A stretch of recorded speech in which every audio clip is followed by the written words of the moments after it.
और इस तरह से राम कहानी हो गई। उसके बाद चंद्रवंश का विस्तार, जिसकी रहा आप प्रतीक्षा आप आज 2 बजे से देख रहे हो। ठाकुर जी के जन्म का प्रसंग, जिसके लिए आप आज स्कूल में भी नहीं गए। आपके टीचर को मैं फोन करके बताऊंगा। कथितो वंश विस्तारो भवता सोम सूर्यो गाज्ञान चोभय वंशानाम चरितम परमाद्भुतम। तो ये अद्भुत चरित्र है, तो ये अद्भुत चरित्र सुनाते हैं। ये भगवान का प्रागट्य हुआ है चंद्रवंश में।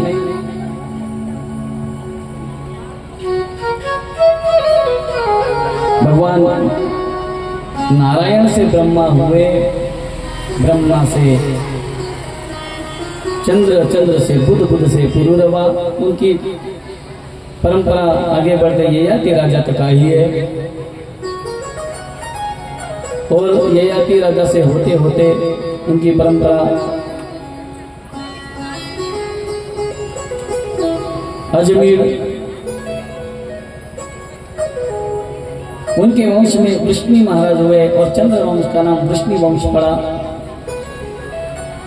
और उनके ही वंश में यदु हुए तो यदु वंश पड़ा। उस यदु वंश में भगवान श्री कृष्ण का प्राकट्य हुआ है। तो किस तरह से हुआ है इसकी कथा तो बहुत विस्तार से आई है, लेकिन हम विस्तार तो अभी नहीं कर पाएंगे, लेकिन कुछ समय में सुनाने का प्रयास और ठाकुर जी के उत्सव हम मनाएंगे।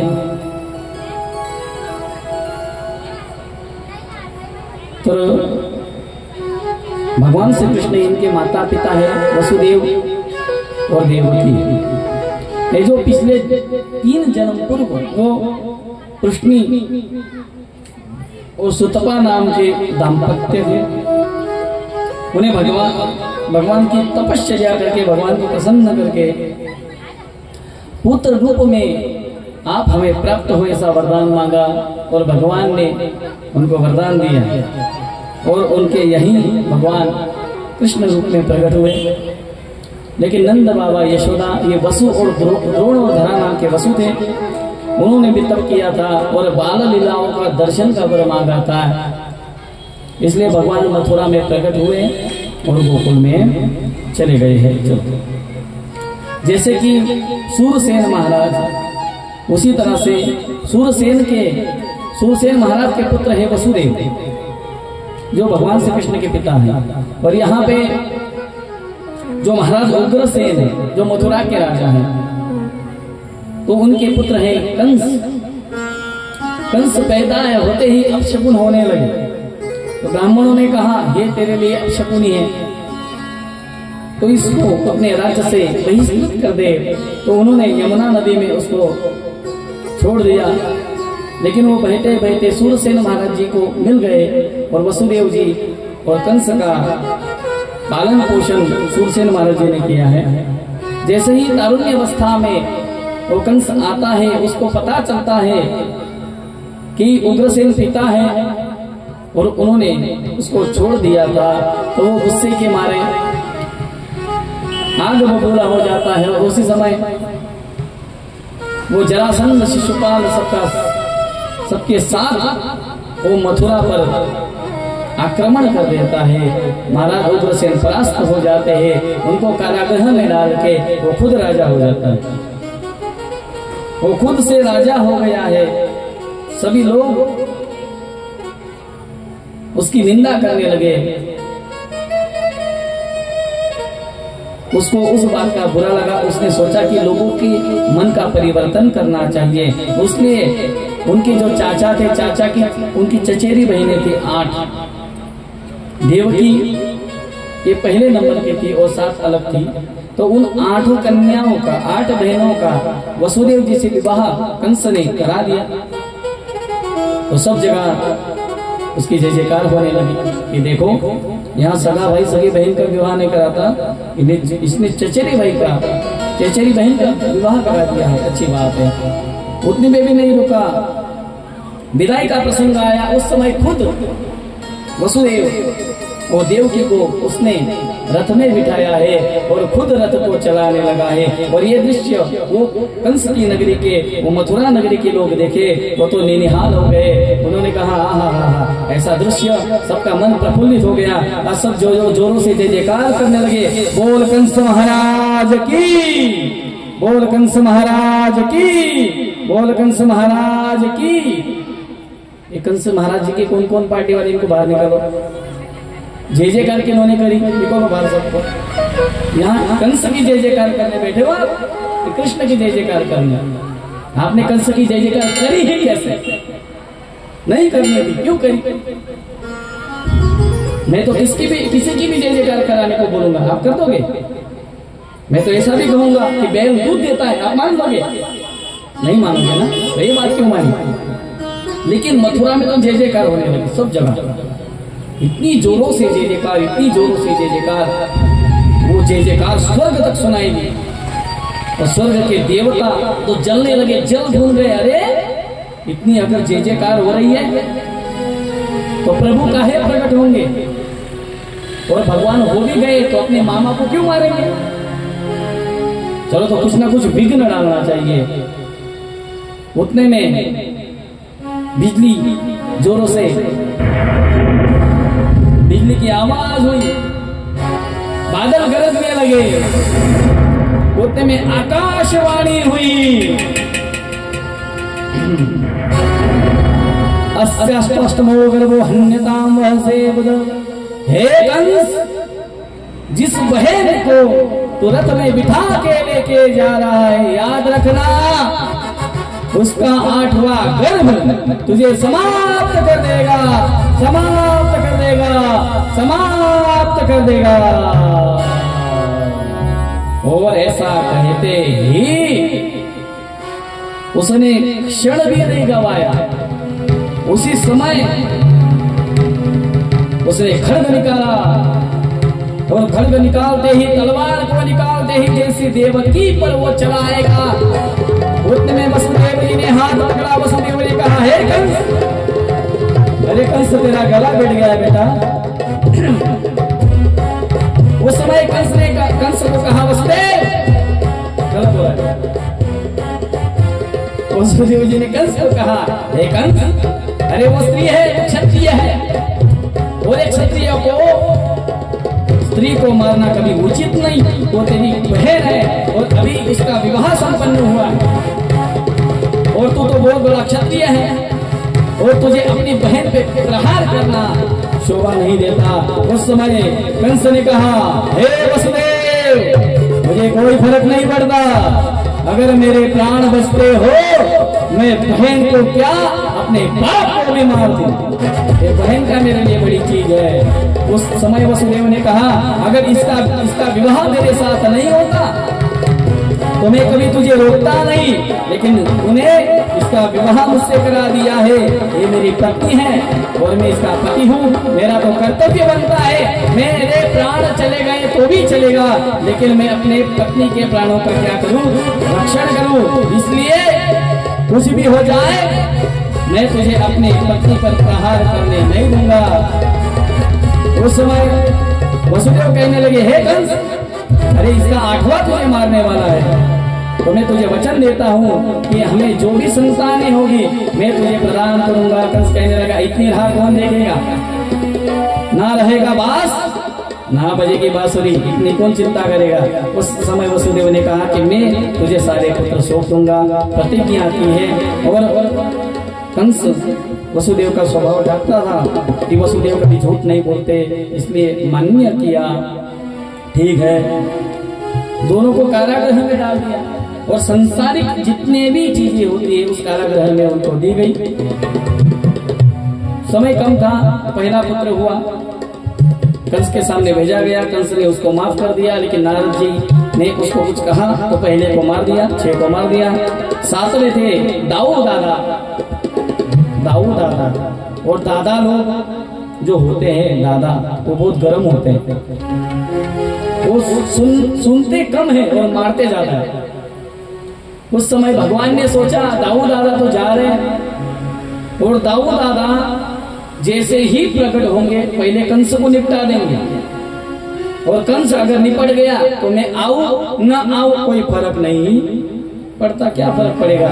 तो उस समय भगवान ने योग माया को आज्ञा की कि आप उनका संकर्षण करो और उनको इस गर्भ से निकाल के दूसरे गर्भ में प्रस्थापित करो और उनको रोहिणी के गर्भ में प्रस्थापित कर दिया गया। और वहाँ जो गोकुल में नंद बाबा के यहाँ आश्रित थी रोहिणी, उनको जो पुत्र हुआ उनका नाम है बलराम। बलाधिक्यम बलम विदुः, उनका नाम तो राम है लेकिन बल अधिक है इसलिए वो बलराम है। उनको दाऊ दादा भी कहा जाता है। बोल बलराम भगवान की जय। इस तरह से वहाँ बलराम प्रकट हो गए और यहाँ पे भगवान देवकी के गर्भ में चले गए। और जैसे ही देवकी के गर्भ में चले गए, देवकी बहुत ही तेज पुंज दिखने लगी। और जैसे ही अष्टम महीना समाप्त होते ही 9वां महीना आया तो साक्षात ब्रह्मदेव वहां पे प्रकट हुए। और ब्रह्मदेव सुंदर स्तुति भगवान की करने लगे। इसे गर्भ स्तुति कहते हैं। सत्यम व्रतम सत्यम परम त्रिसत्यम सत्यं से योनि निहतं च सत्ये सत्यस्य सत्यं भूतं सत्यं नेत्रं सत्यात्मकं त्वां शरणं प्रपन्ना। तो इस तरह से वो भगवान सत्य स्वरूप है, उनकी वंदना ब्रह्मदेव ने की है। और उसके बाद 9वां महीना पूरा हुआ और भाद्रपद मास को प्रारंभ हुआ। बुधवार आ गया, रोहिणी नक्षत्र आ गया। और जैसे ही आधी रात हो गई अपने हिसाब से रात के 12 बजे, और भगवान उस कारागृह में अष्टम वर्ष की मूर्ति के रूप में प्रकट हो गए। बोल गोपाल कृष्ण भगवान की जय।